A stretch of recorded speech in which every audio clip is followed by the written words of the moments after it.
Hello, buenas tardes, good morning, good afternoon, or evening.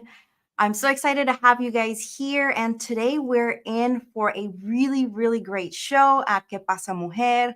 We don't have all of our team here, but we have an incredible guest who's been with us many times. And I am so excited to have him here. And we're going to talk about how we can lead through change. And this has been a topic that many of us have been faced with, whether it's through personal life, family, business. And it's a really powerful topic. And we couldn't think of a better person to come and join us today to talk about this topic. So, Mark, I would love to bring in Enrique without further ado and bring him here to our show. Hola, Enrique. Hola, hola. Thank you for having me again. Absolutely. I think you're just like our VIP, very esteemed guest because you always Thank come with you. such great insight. So I'm just thrilled that you're here with us once more. Oh, my blessing as well. Thank you. Gracias. And for those of you guys that don't know Enrique, please make sure you follow him. He shares incredible insight about how we can be better leaders, how can we communicate better, and really navigate life and business in a much better way instead of trying to burn ourselves out. He is the owner of Triad Leadership Solutions, and you guys can find him. I don't know why I'm looking on my LinkedIn page, assuming that you guys are finding us on LinkedIn. Please make sure you follow him there. He shares daily tips that really just make you think. And I've gotten a lot of aha moments every time he's come on our show. All of us have. So I'm excited to have you here, Enrique, and talk about change. But before we get to that topic, I would love for you to share a little bit more about what you do for those listeners that are just joining us, o para la gente que no te conoce, to tell us a little bit about what you do.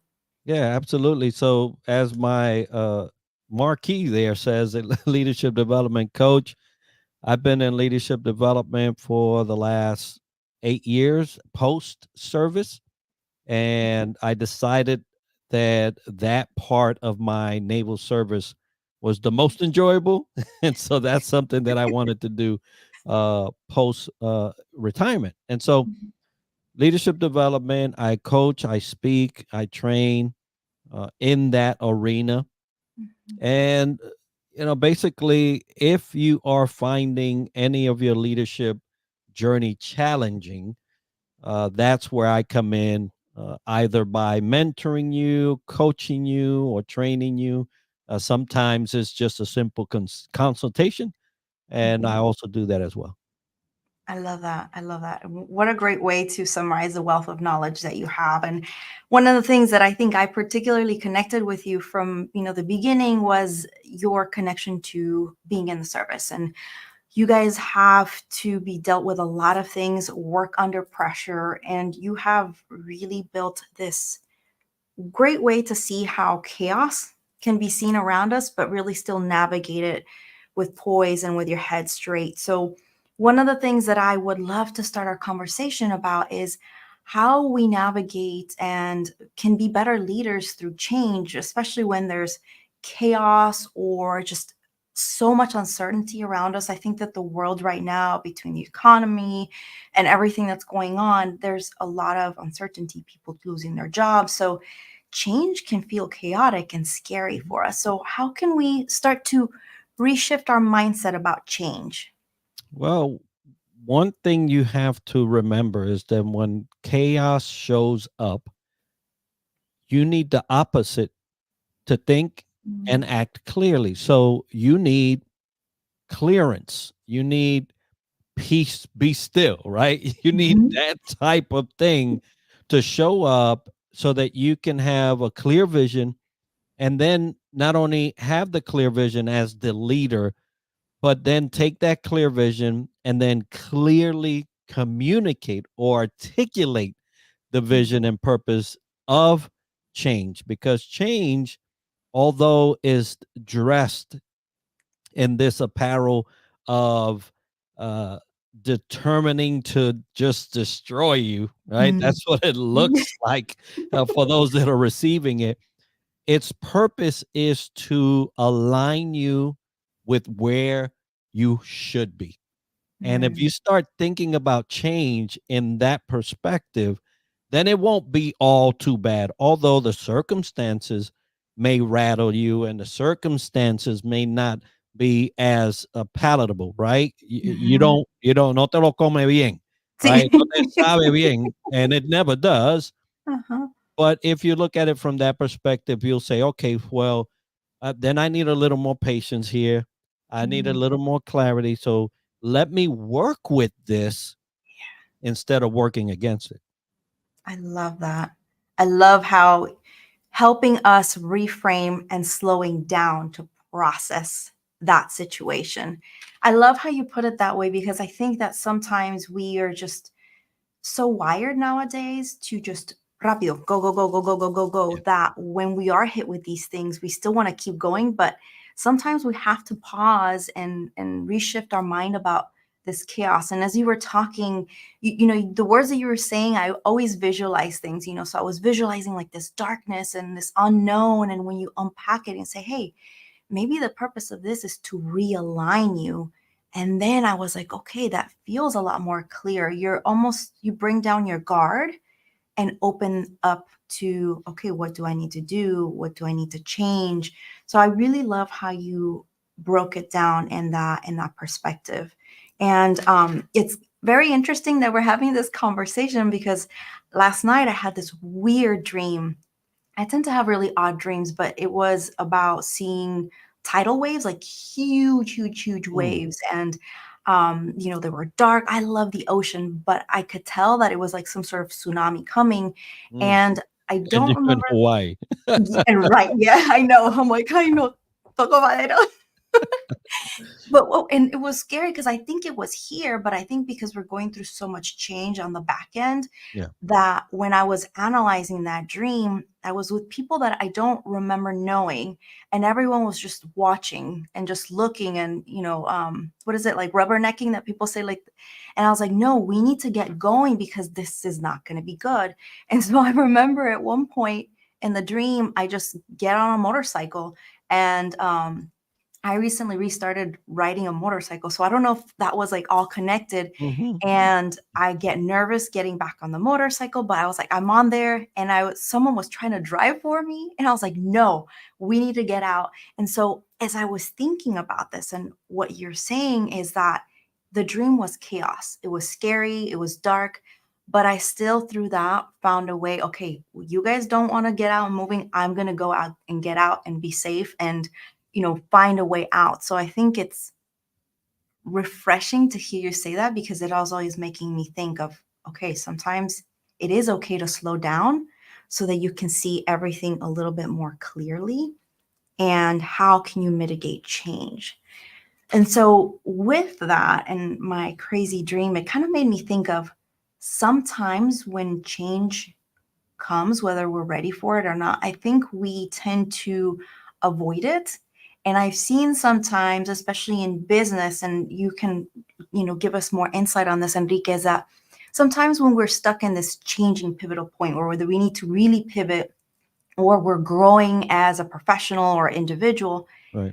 that we avoid this change. So sometimes we might get stuck on social media, just looking, wasting our time instead of taking action, or we take course after course after course after course and we don't take action. So we're stuck in the learning phase, but it's more of the avoidance. So I'm sure you've encountered people that you've coached and you've led through this. So how can you help people almost kind of like wake up or open their eyes from not avoiding change or being stuck in these moments? Well, what you have to realize is that avoidance is an action. Mm. So you're acting, but not in your best interest. That. And so when you avoid something, because it takes effort to avoid, right? You see somebody coming down the street and you're like, "Oh no, not today." You cross the street. Well, you had an action. You may have not you know, faced that head on, but you Mm, took a different course. And so avoidance is one of those things, and that's why people get stuck in that loop. mm. Avoidance is, if you look at it, it is, and I always say the enemy's way of keeping you active without progress. Ooh. And if you are active without progress, you're wasting your time. Mm, And so what happens in change is that when you don't head on face the change. And the funny thing is that, as going back to your dream, mm, for those that don't know what a tsunami looks like, yes. it's this body of water that just got displaced from somewhere else and now is at your doorstep. Mhm, Typically, the fact that you are uh, kind of like height impaired, this mhm, thing builds up and moves on, typically around 600 miles an hour. So it is not a light thing to face. But imagine if instead of running east, west, you ran along with the tsunami. mm, Right now, mm. it doesn't matter what you do. The Yeah. tsunami, Yeah. because yeah, it's just one of those devastating things. Mm, But let's bring it down to like if it was just a wave. When yeah. you're heading the wave, you're gonna get battered. But when you go and you see this on the beach, Mhm, the wave comes and it pulls, right? mhm. It pulls. But if you wait for the second wave to go and you go with it, you can get out. And Yeah. so what change is saying to individuals is that we're going somewhere, whether you like it or not. Mm, You can come with me or you can fight me. If you mm, fight me, nobody knows what will occur. If you go with me, I'll show you how beautiful the world really is. mm, And so when and it's all a reframe, right? mhm, So if you spend your energy in avoiding the change, it is a personal testimony to yourself that mm, you do not want to grow, really, mhm, really. And if you're aware enough, you'll see that. Um, but mm. if you do want the change, then you'll prepare yourself for the journey because that's what's going to do. Is going to take you on a journey. Yeah. Oh, I love that. So what I should have done is try to surf that massive wave in my dream. Get on a jet ski instead of a motorcycle, girl. The wrong type of vehicle choice there for me. Which is, it's another thing about change, right? You Yeah. could you could think that you have the right tools and vehicles in preparation for this change, but you might not. Yeah. A jet ski obviously would have served you a whole lot better Yeah. than a motorcycle, but that's another thing to consider, especially when change comes. Yeah, but I do. This was like, as always, Enrique, you always blow my mind and how, you're able to take something and really, it makes me think of how we should pause to try and analyze these things from day to day. Yep. Why do we avoid change? What are the things that we might have experienced that make us avoid these changes? And what I love that you said was that when you analyze it, you might just be stuck in that negative action and it's avoiding you. It's almost like chaining yourself before you can move to the next step. And so you got to think of ways to how to let go of that fear, how to let go of the unknowns and make.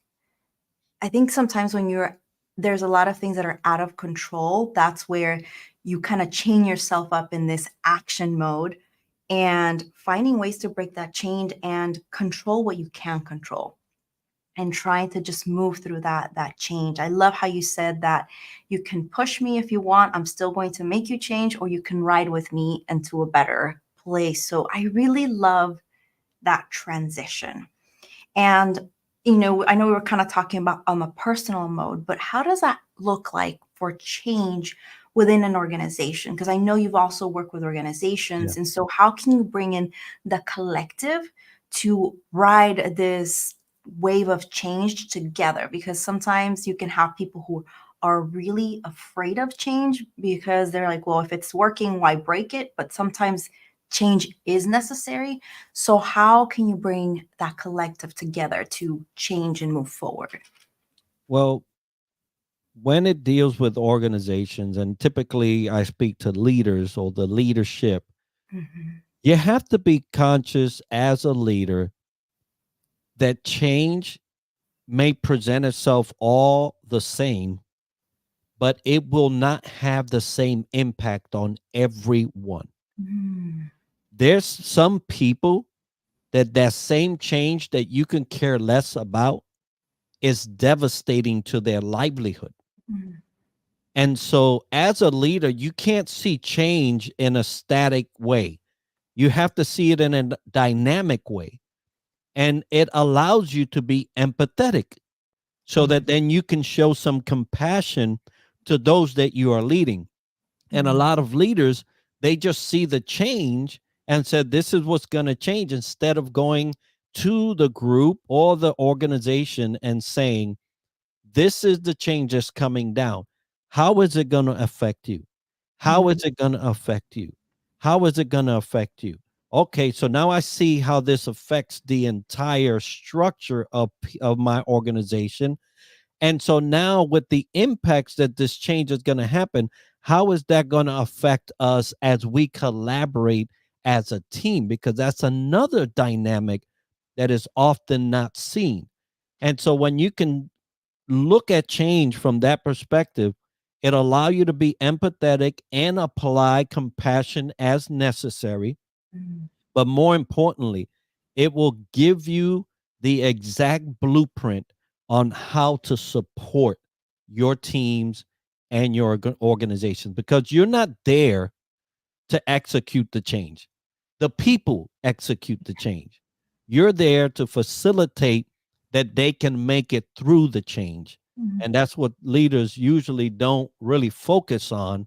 And if they did that, it will take them from a chaotic, unsettling situation and allow them to bring peace, bring support, Mm. and bring responsiveness to the needs of the people during that change. Mm. I love that. That's really powerful. And how you, yeah, as you were describing it, it really made so much sense, because sometimes I've seen leadership say, this is a change, figure it out. And it completely removes what you were saying of, I'm going to be the leader and bring you, make sure that you are comfortable, or how can I do better to help you, and kind of guide them through that process. And thank you, Cheryl. So Cheryl said, preparing for tsunami, how might we best prepare for sudden waves, sudden change, and how do we stay flexible and agile? Yes. So that is an excellent question, Enrique. And I kind of, we can kind of wrap this thought of leadership, and it's Yeah. very aligned with our question too. Lili, gracias. Me encanta Enrique. Me hace pensar mucho. Sí, Enrique es increíble. Siempre nos hace Gracias, pensar gracias. muchísimo a fondo en cómo podemos ser mejores personas día a día. And this is just, really, you always make me think, and I'm trying to collect my thoughts to stay aligned, because there's so many avenues that we can discover. But I love how you said, being that leader that takes the time to sit down and make sure that his people or her people or the people within that organization are okay with this change, so that you can move forward together. Because the way that you put it, where change for one person can mean something completely different for another Yeah. person, is so true. So being aware of, if this is a devastating change for one of your key stakeholders or one of your key leaders in the organization, not figuring out how to help them feel more aligned is going to be detrimental to the actual end result. So I love that, opportunity. And I guess because we were talking about tidal waves and riding the waves, like I almost think that like the leader can be the surfboard, putting their people on the surfboard to kind of guide them through the process, and not being like, just figure it out, you're on your own, or just, do as I say, because it's so often that we see that. And so really bringing your people together and that collective vision within the process is really, really powerful. So thank you so much for sharing that, Yeah. Enrique. And so I don't know if you wanted to go back to Cheryl's question where it was preparing for tsunami, how might we best prepare for sudden waves or sudden change? And how do we stay flexible and agile? Well, that's the key, right? So how do you prepare for sudden waves? How do you prepare for sudden change? Flexibility. That's how. The issue is that how do I know how much flexibility I need to have at any given time, right? Because some changes come abrupt. Mhm. I've had situations where Monday morning I show up to work and there's already change waiting for me Mm, without any notice. It's there. So, what aids you in allowing yourself to have the type of flexibility needed for these type of changes? And it is called preparation. mm, So, preparation begins with plans, right? They begin with plans. You have to have a contingency plan for times of sudden change. Can you prepare for every sudden change? No. But if at least you have a blueprint, you can go from there and modify as you need. But those that don't even have a blueprint for the occasional change or for the processes around change rarely succeed. mhm. So if you have a plan to execute in that area of flexibility, that will allow you to be more effective and expect a better result than it would be if you had no plan. So flexibility begins with plans. I love that. And it makes so much sense too that I think I know I've learned to work better with trying to have plans and then adjusting for flexibility, especially with my husband being in the military, because before I used to think that it was great to say you can go with the flow without any plans. But I realized that the further he got into his service and change was so frequent that I didn't have a good grasp on, okay, how can I navigate this change and still be flexible and still, be sane and not let everything kind of come crumbling down. So I really love your perspective on having that plan. I know in the military we always joke there's plan A to Z, and then you have a whole another set of plans. If one fails, you have another. And I think that that is key in flexibility. And as we continually keep seeing change, and change might be internal, it might be societal, it might be things going on in the world, learning to pause, I feel, has been such a great way to reflect. But I think it's that self reflection part that people often struggle with. In, I think sometimes it's we don't want to, we misperceive it. I don't know if that's a word, where we feel that if we don't do this, this, and this, we're failing. But instead, if we can reframe that and saying, well, I might not, my situation because of this move, it was a lot of changes. And I realized that I had driven and pushed so hard as a mom, a business owner, and then being a military spouse that I just was way beyond the burnout line, like extremely. And I just carried it as a badge of honor, like, oh, I can keep doing this. And eventually my body was telling me, you need to slow down. And so by being forced to slow down, I felt that I was failing and not keeping up with business and all of these things. But instead, I had to reshift that and see I have to slow down so that I can think more clearly, breathe a little bit more, not be like I have to corriendo mil millas por horas. And that part was so challenging because I'm very self aware, but being able to put yourself in that space of this is necessary because XYZ was a challenge. So, in talking about flexibility and preparing, how can we be open to analyzing these things without bringing ourselves down or saying, oh, this is a failure if I don't do this because that's what society says. And instead of shifting it of, if I do this, it can help me with this. So it kind of becomes part of your planning for flexibility. Yeah. So what you just said was right on. If I do this, this will help me with this. It's called long term perspective, Mm. right? Mhm. In everything we do, there are the immediate effects and then the long term effects, right? Some people do an act and for a sudden and immediate satisfaction Mm. that will bring long term consequences that you can't live with. And Mm. so when you're talking about how you're dealing with change, always keep in mind what that change or the actions during that change will end up being later on. So Mm. keep the big picture in mind, because change is often part of a larger strategic goal and more than likely not part of our plan. We're just like cogs in the wheel, right?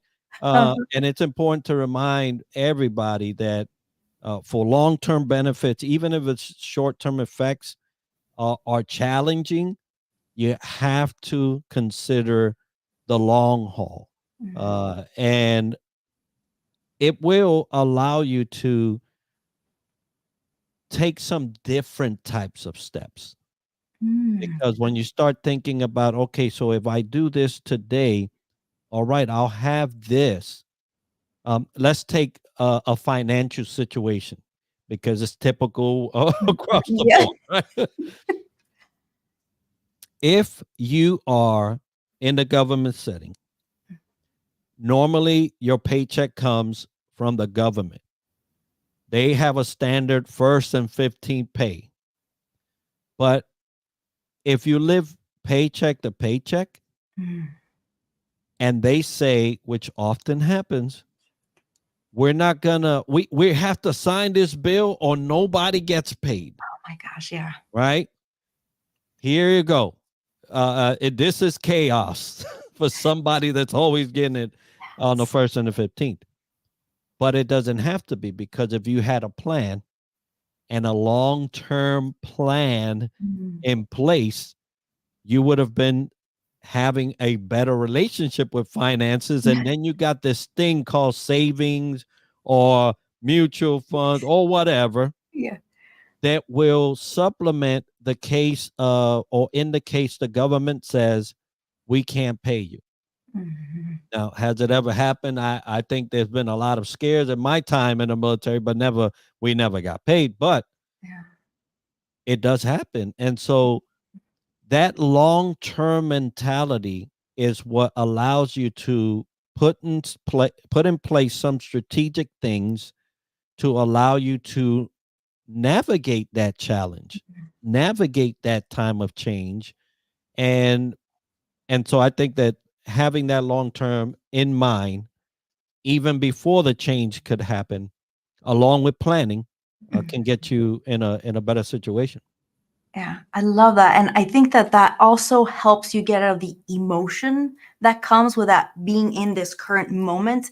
This is how I'm feeling, but when you think about it, what does that look like in the future? It almost kind of just takes a little bit less of that emotion out so that you can think more strategically. And well, if I do this, while it's going to be tough and it's going to push me, it can take me to this point when in the end, I feel every challenge we face is an opportunity for growth. Sometimes we just forget to see it that way, whether it's positive or negative. Right. So yeah, this is, as always, Enrique, it's very, very enlightening. And I think it's just trying to pull ourselves from the emotion of change sometimes is the challenge. But when we can see it, where how can we be strategic in our own lives and how we mitigate this change can really help us, taking us from that point where we're so afraid of change to where, you know what, yeah, this is going to be tough, but I think that there's a brighter future in the long term for doing that. And something you said earlier that made me think that is really bad lately because of social media is that instant gratification. We do these short term gains that we think because we want some sort of instant gratification of like, oh, I achieved this goal. And it kind of was aligned with like that work, work, work, work, work that I was feeling. And so when you break away from that and start to think more of the long term and how that would affect you, keeping that, it's not sustainable. So I love how you put that perspective and what can we do today that will help us tomorrow. So thank you for that perspective. And I saw that Cheryl wrote something really nice that she said, military spouses and military/veterans are excellent in the workforce for this reason. Training for the unknown, understanding the sudden shifts, both have the chops because of the end goal mentality. Yes, Mhm. thank you. Yes, definitely. And I know Enrique has a lot of experience that he can share within being able to kind of just work through that change. And you mentioned something that I'd like to kind of point out, which you mentioned fear. And so we are emotional beings, right? That there are emotions running through us at any given time, some more than others, some less. But change usually comes coupled or married with either anxiety and fear, right? Now, the stipulation between those two is that anxiety, so fear is something that you uh so let's just say anxiety, you went through something and now you're afraid that that may happen, right? So you apply that fear to the future. That's why you're anxious, because you're thinking what happened then is going to happen again. And then your fear is just proof that you went through a particular thing, so now you're afraid. Either one of those two don't apply to change in any way. This is why I say that. Mm. Change you've never seen. So why are you afraid and applying something that has happened to you before to something you've never seen? I love that perspective. And so that allows you to say, hold up, if I've never seen this, I don't even know. Hmm. So if I don't know, I'm I'm not going to be afraid, and I'm not going to work myself all up if I don't even know what this looks like.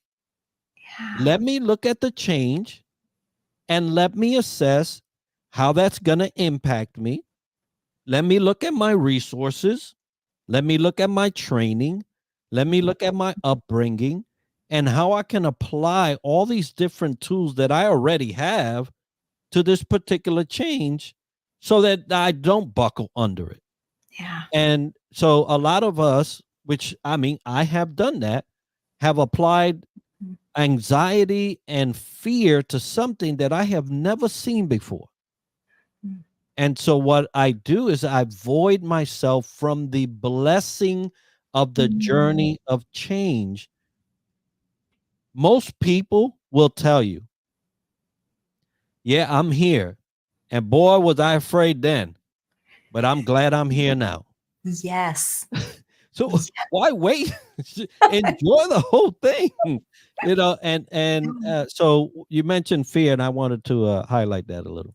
I love that. And I'm so glad that you did because I do think that that's a powerful thing to be aware of because it really does hold you down. And how you said it, where we don't know what change looks like. So, why are we applying the knowns to the unknown part? Because what if this does turn out to be really amazing? Or what does it look like for you on the other side? And how you said that, just that perfect example that a lot of people reflect back on.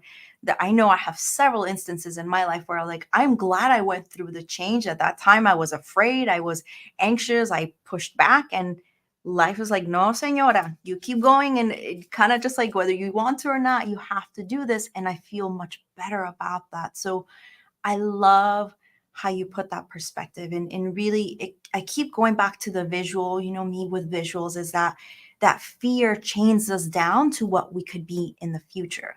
And I've also heard sometimes, I can't remember who it was someone within leadership space that had said, and it might have been you, I don't know, but that sometimes if the change that we have to go through will result in something really great, whether your business explodes, it grows, you can bring in more people on your team, or you as a person and your family are going to be in a much better space, but you are afraid of going through that because you feel like you're not ready, or if you can't handle this new blessing, what does that really mean? Like that fear of the positive side of things. Because I've heard people say that. I haven't necessarily felt that, but sometimes I feel like does that fear stop you from seeing things clearly of what could be really amazing and kind of just put you on the right trajectory? Yeah, absolutely. I see Mark had a question. I don't know if you see that Yeah, in let the me see. chat there. Yes. So Mark, our producer, said, how do you get past the procrastination fear? I find a lot of people have fear of failure, so they develop paralysis analysis. Mhm. I have been guilty of that. Can we talk more a little bit more about that? Yeah, yeah. So, uh, I told you that when you don't act for avoidance, you are acting, right? Mhm. People think I'm not doing anything, but you did because you chose not to do this other thing, right? So you chose to do that thing. It's an action. And procrastination, I think at times gets a bad rap because procrastination, in its definition, it's an intentional holding off, Mhm. intentional holding off. It's not like you like, well, you have already took action, although it may seem like inaction. You have already taken action not to act. And so you have to understand that you're going to be spending energy. Mhm. So why not choose to spend the energy on the progress of a thing than the staying still, Mhm. right? If Mhm. Look, if somebody's in the building, they say fire, I'm jumping through a window, I'm going through a door, I'm finding the exit. I'm not staying there. Yeah. Why? Because I don't want to burn. And so a lot of times it's that we believe that we're keeping ourselves safe Mhm. if we don't even look that way. Have you ever seen that? Don't look that way. Yeah. Yeah. No, don't make eye contact. Yeah. Ahí viene que habla mucho. Don't make eye See? contact, right? Because we don't want to engage in that. And so how do we get past procrastination? How do we get past fear? Is realizing that you are already acting. And so where do you really want your energy? Do you want it spent and go nowhere? Or do you want to invest it and get somewhere? I love that. And that's how I see it anyway. Yeah, I love that. I love how you're saying how you invest your energy. That is that's a really great way. I think what we need to do is have a list of Enrique's life business changing tips as you go through change. Go down through this list to kind of help you reframe. And I think that and how do you invest your energy? We talk about investing for our business, for our financial goals, yet sometimes we don't do that for ourselves. So I think if we reframe that into how do we invest that energy, I love that. It helps ease things into why we sometimes feel stuck or why we don't want to take action. And I love how you said that you're taking action, but you're in this place, you're not moving. It's kind of like en vez de finding cómo salirte, o sea, empieza un fuego, there's a fire, like you were saying, you're going to find a way to get out of there. It's like you're going around in circles in that same spot and there's a fire around you and you just don't take action. Yeah, we call it jogging in place, right? Eso, yes, yes, yes, absolutely. So yeah, it's really tricky when you're in it, but I think it's that if we can find things that work for us in that preparation to help us get out of that moment of where changes feels fearful, but then we can say, like you were saying, why am I afraid of this if I don't know what this can bring? And then thinking about, well, what if I do this? How is that going to look like in the future? So it gets me excited because I think it helps me reframe as well as I go through things in life and change. And one of the things that you said, I think already several times, is that change is a blessing, and being able to go through that blessing And when we can shift the way that we see change, it can really help us open up to what's like the next phase in our business or in our life. And also, I think in that process of change, you also let go of some past traumas or experiences that you've lived. You said earlier, I've gone through this, so I'm fearful that it'll happen again. And sometimes we carry those personal things into business that affects you. And so until you're able to really process that, I think that that is when you can start seeing more change or more of an open perspective to change. I do want to say, hola Nancy, muchas gracias por estar aquí. Hoy es un tema muy bueno de cómo podemos atravesar los cambios de la vida, sea en el negocio o en la vida personal. Y tenemos aquí a Enrique, nuestro invitado muy, muy especial, hablando acerca de cómo podemos manejar los cambios de la vida y tener mejor perspectiva sin tanto miedo al cambio. Enrique, you've worked with organizations, individuals. How can people who have like young children or older children, I think, help them learn and embrace the power of change, like that blessing side? Because a lot of us, we weren't taught to embrace change. We had to figure it out ourselves. And that was kind of like a generational thing, que a veces, oh, no se habla de eso. No, no, no, no. Tú sigue, just keep pushing. So kind of breaking some of those bad barriers and helping our next generation embrace change from an earlier age so that they can even be more well equipped than we were. Yeah, the first thing that popped in my head when you said that, consider the teacher. Consider the teacher. And this is why I am saying that. We do a great job in telling others how to do it and can't do it ourselves. Yeah. And the only way people will learn is if they see us doing it. So if you are a parent and you have a tough time with change, don't go trying to teach your kid. Find somebody else.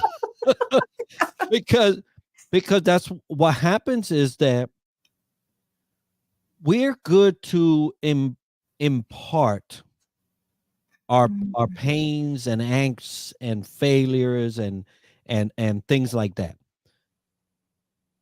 But the proof has to be in the pudding. For me to teach you resiliency in times of change, a person has to see resiliency in action in me.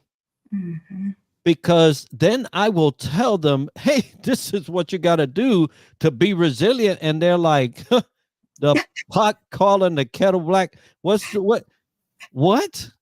No, you don't even do that.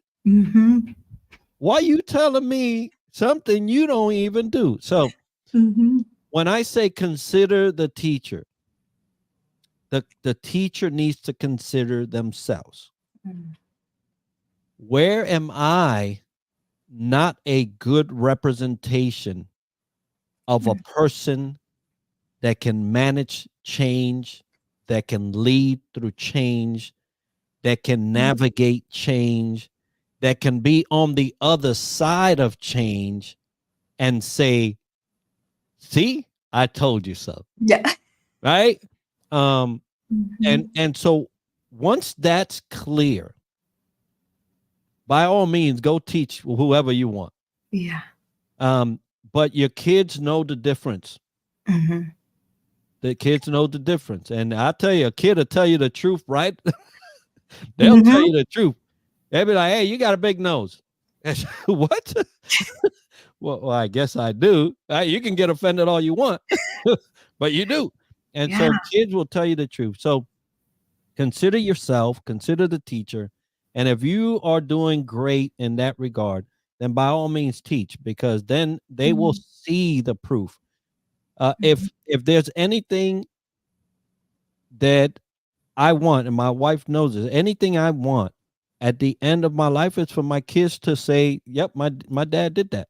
Yep, my dad did that, right? There's still a lot of learning, right? Because sometimes she says, hey, you say you want your kids to say that, yeah, my dad, but you're not doing this and you're not doing that. So obviously some growth still available for me, but a parent's goal should be that I taught my kids because I achieved it. I taught my kids because I Mhm. know that I could that it can be done. And Mhm. not only did I teach my kids that, but my kids can attest Mhm. that that's how it's done. Yeah. And so, if you're a parent, there's two places you need to invest in ensuring that you are setting that model of Mhm. effective change maker or change navigator, Mhm. and the one parent that did train their children to be able to replicate that for their life during those changes. One thing I'll caveat to the parents is that we're not living in the same era. Mhm. We're not living with the same things.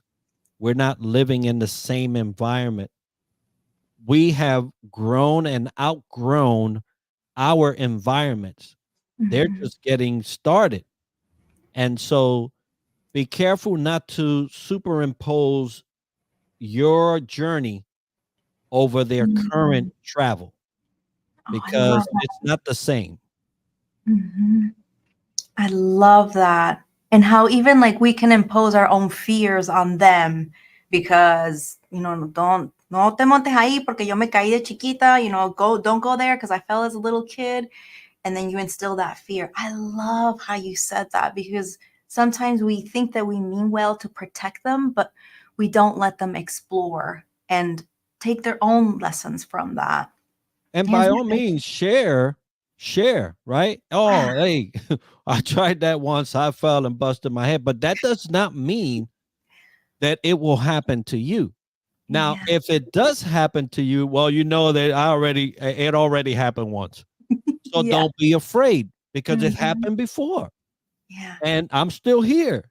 yeah, But that way you inform them of the potential risks, right? And dangers, but you also allow them to understand that even if that were to occur, you're still here, yeah. right? So, and there are ways to sharing those up and downs of life. Yeah.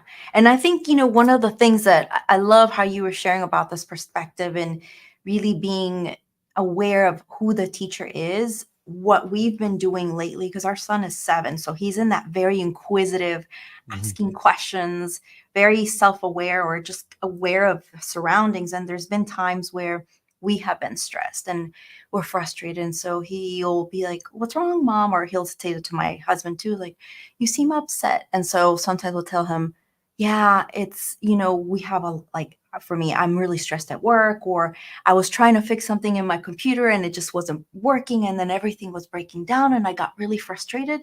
So I had to take a moment, take a breather, and then come back." And so trying to show him, like you were saying, that we are not perfect.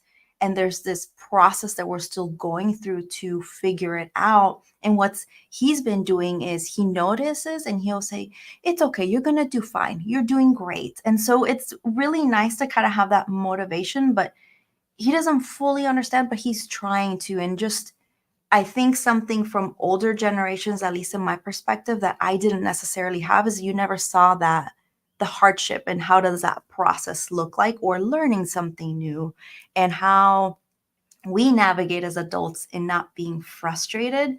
So, kind of leading by example, which makes me want to circle back a little bit in terms of leadership in the business, corporation level or with teams, is that my husband said something earlier. He's in like another shift for a different job now, and it's really great opportunity for him.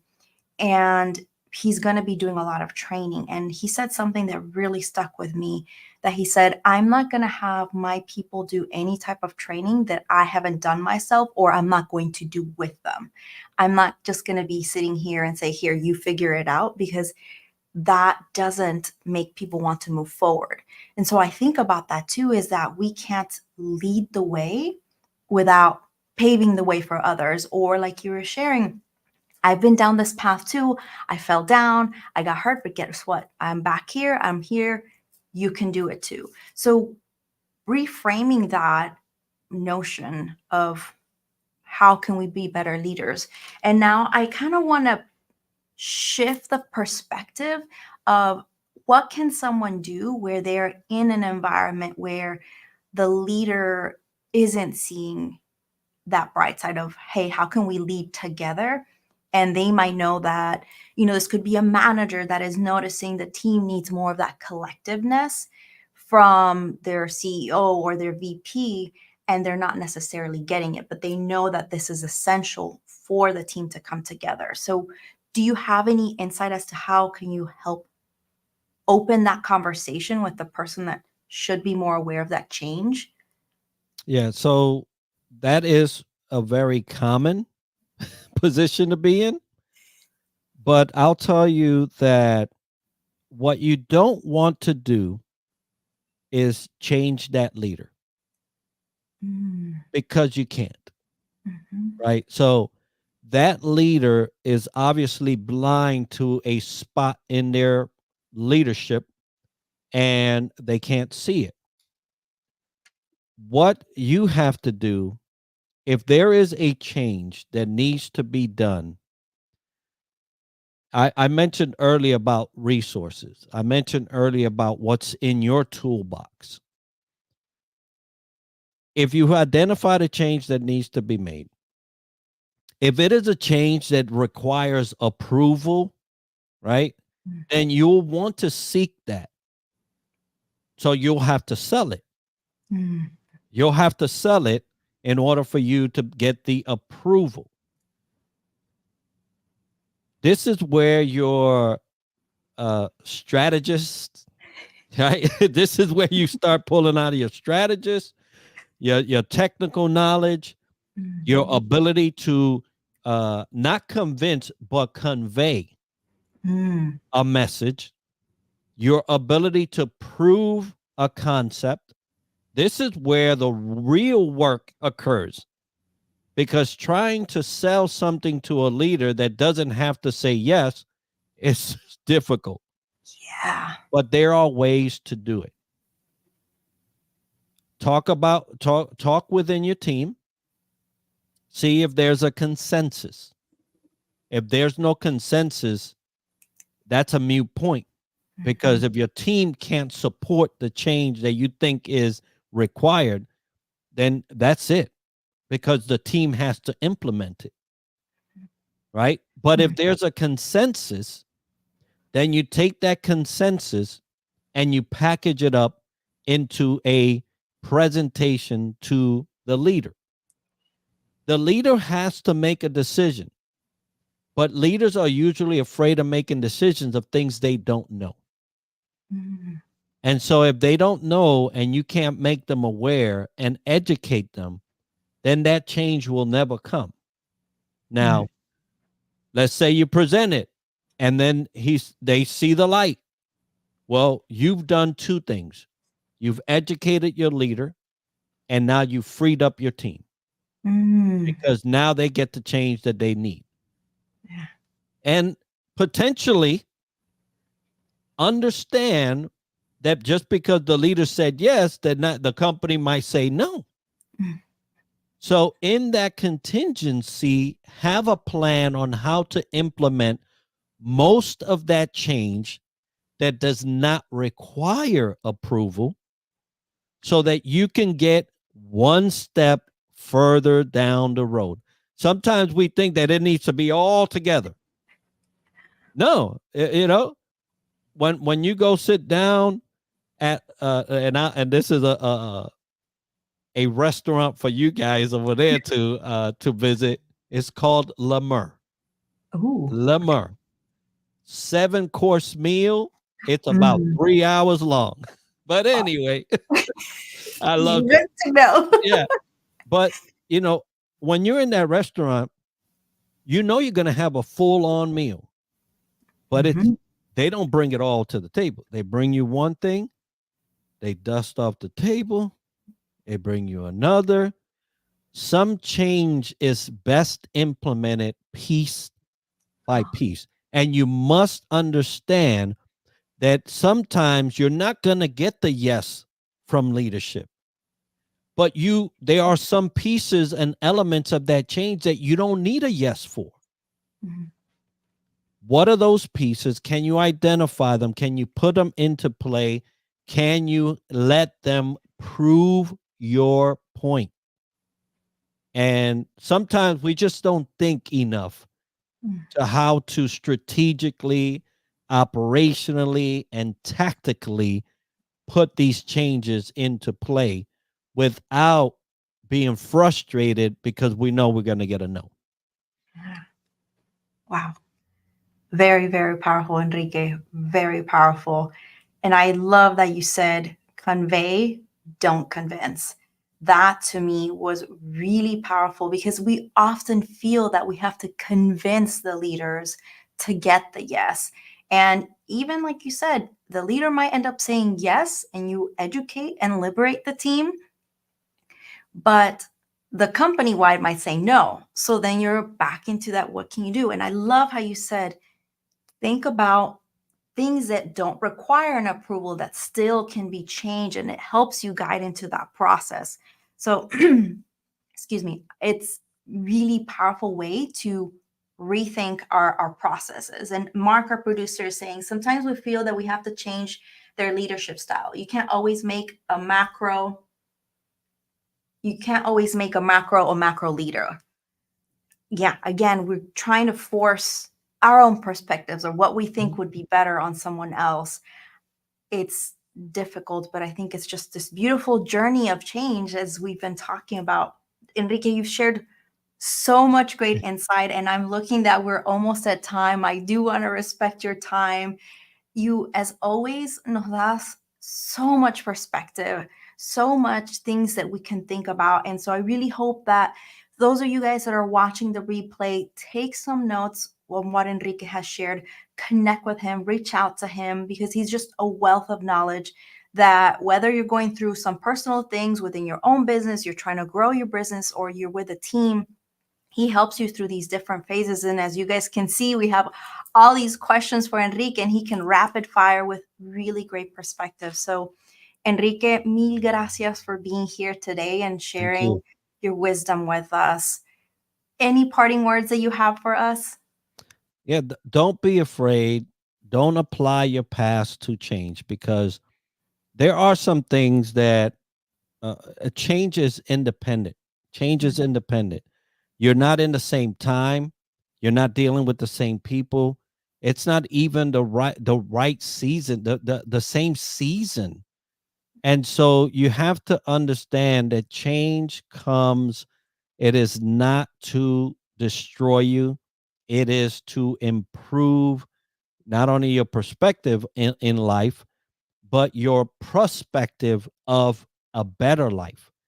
And Mm, so a lot of times we kind of are challenged with that, and fear uh, will have its say, when you're going through those things.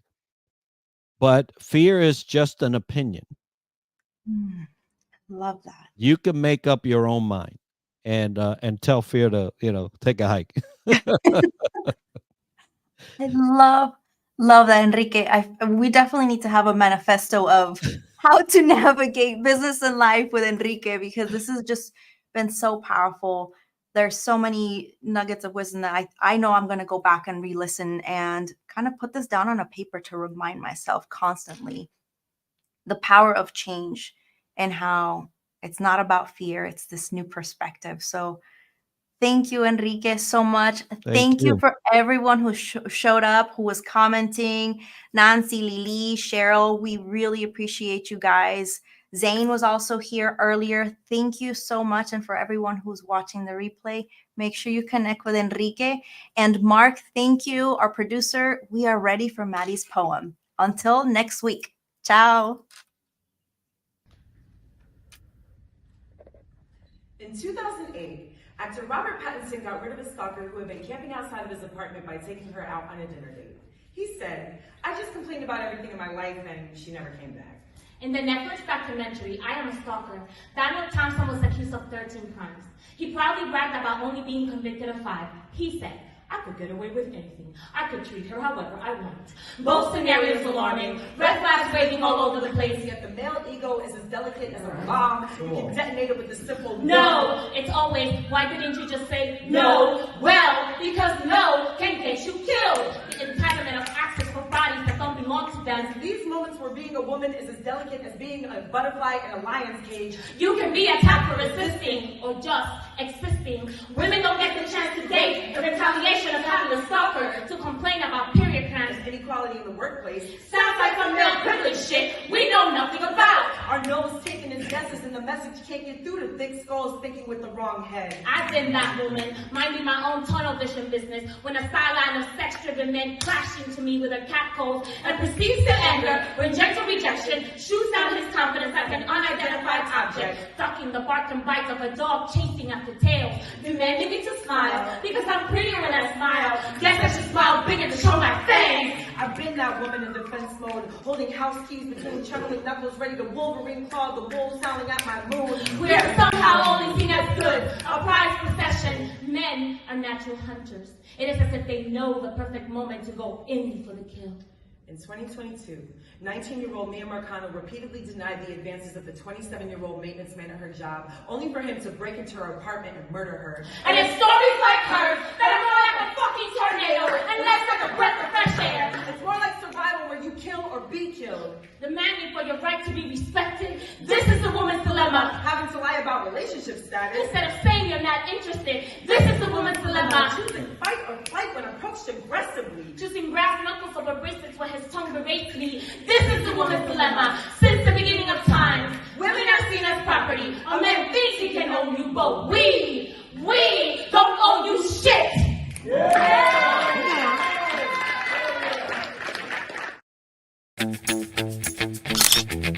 I'll borrow this from a good brother of mine that served in the army, right? We have 2-to-1 ratio within ourselves. 2 ears, 1 mouth. Use the 2-to-1 ratio. Listen more than you speak. There's a lot to be learned. If you're going into service, there's a lot to be learned. 8 weeks does a great job, and it depends on what service you go, how that fluctuates in amount. But do twice as listening as you do speaking.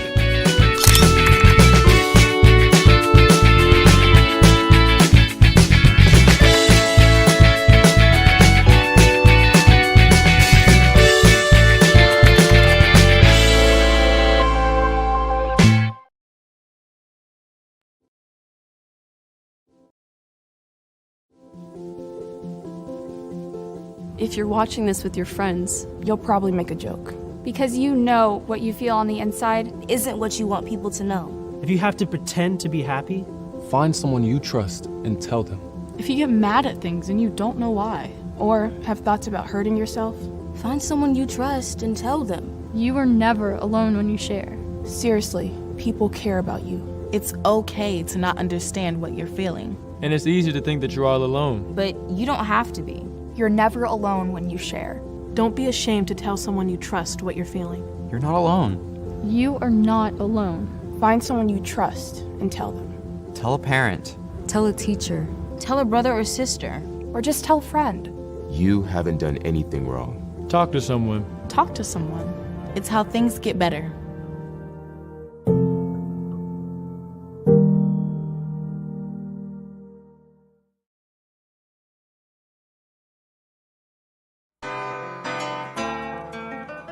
Are just so impressed with them. Like I said, we've been with them for years. I will recommend and refer anyone to them. We stand by A+ academics. They're the best. A+ tutorial really did help me with all my grades. They all went up when I came to this place, and I would say I recommend this school to everyone. So it's a really good environment to be in, especially for me because it makes me look up to my parents. If you have students that need academic help, A+ Academics is the place to be. A+ Academics, what a great place to go for academics. It's just a really great place to learn.